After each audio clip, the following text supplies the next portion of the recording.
Begitu banyak masalah manajemen yang harus kita hadapi agar program ini berjalan baik. Pembangunan fisik dapur, pengelolaan rantai pasok, pelatihan manajer-manajer dan pelaksana-pelaksana. Sekali lagi, saya tadi ucapkan terima kasih kepada Kepala Badan Gizi Nasional. Saudara dan anggotamu telah bekerja dengan baik. Kita kadang-kadang kalau yang berbuat baik, kita lupa ucapan terima kasih. Kalau yang berbuat salah, kita tidak akan lupa-lupa. Terus diingat. Saya juga ucapkan terima kasih kepada semua pihak yang telah mendukung terlaksananya makan bergizi gratis. TNI, Polri, Nahdlatul Ulama, Muhammadiyah, ormas-ormas, koperasi-koperasi, yayasan-yayasan yang telah rame-rame terlibat dan bergotong royong membentuk Satuan Pelayanan Pemenuhan Gizi di seluruh provinsi Indonesia. Makan bergizi gratis bukan semata program sosial, melainkan fondasi untuk menciptakan generasi yang sehat, cerdas, dan produktif. PBB mengatakan bahwa MBG adalah investasi terbaik yang bisa dilakukan oleh sebuah bangsa. Walau baru berjalan 8 bulan, hasil dari makan bergizi gratis mulai terasa. Angka kehadiran anak di sekolah meningkat. Prestasi anak-anak di sekolah meningkat. Per hari ini sudah ada 5.800 satuan pemenuhan pelayanan gizi di 38 provinsi. MBG telah menciptakan 290.000 lapangan kerja baru di dapur-dapur dan melibatkan 1 juta petani, nelayan, peternak, dan UMKM. MBG mendorong pertumbuhan ekonomi di desa-desa. Hadirin sekalian, tidak ada negara yang kuat yang tidak mampu memproduksi pangannya sendiri.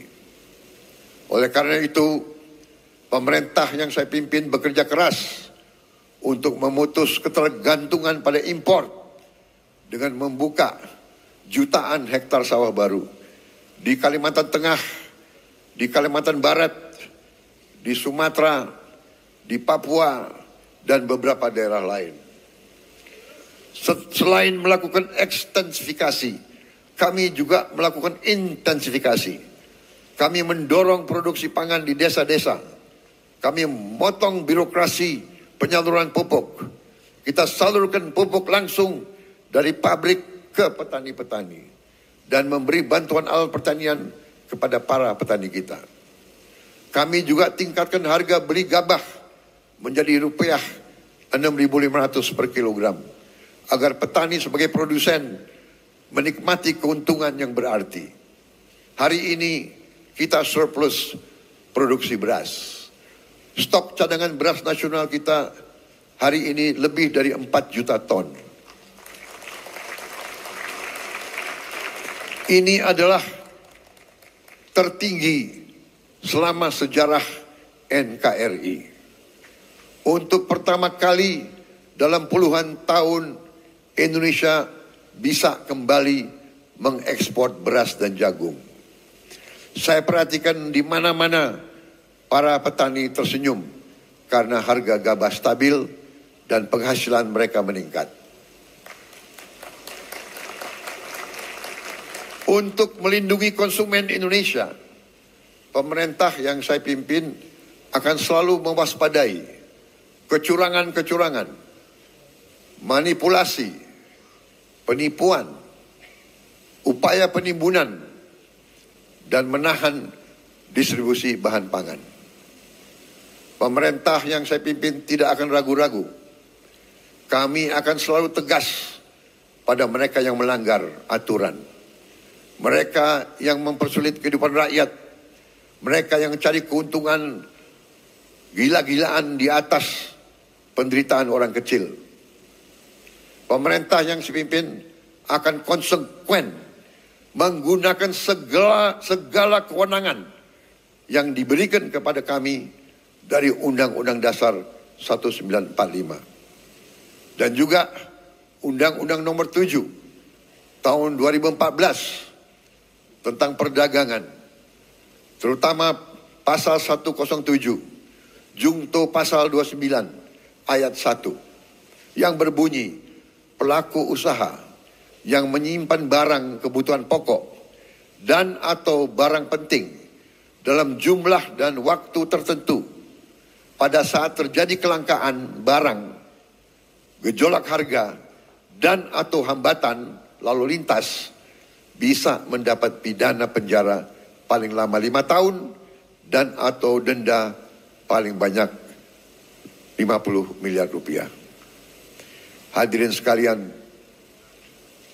saya pastikan perusahaan-perusahaan siapapun yang berani manipulasi dan melanggar, kami akan proses hukum. Dan berdasarkan wewenang konstitusional yang ada pada Presiden Republik Indonesia, kami akan sita yang bisa kami sita. Kami akan selamatkan rakyat. Kami akan membela kepentingan rakyat. Kami pastikan rakyat Indonesia tidak akan menjadi korban serakanomics. Korban mereka-mereka yang mengejar keuntungan sebesar-besarnya, menipu dan mengorbankan rakyat Indonesia, dan membawa keuntungan itu, kekayaan itu keluar dari Republik Indonesia. Ini harus kita hentikan.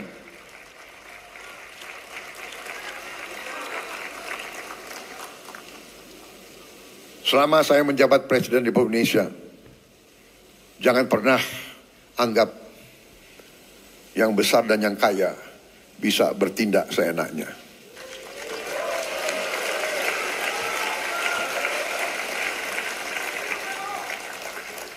Kami tidak gentar dengan kebesaranmu. Kami tidak gentar dengan kekayaanmu. Karena kekayaanmu berasal dari rakyat Indonesia. Pemerintah yang saya pimpin tidak akan ragu-ragu membela kepentingan rakyat Indonesia.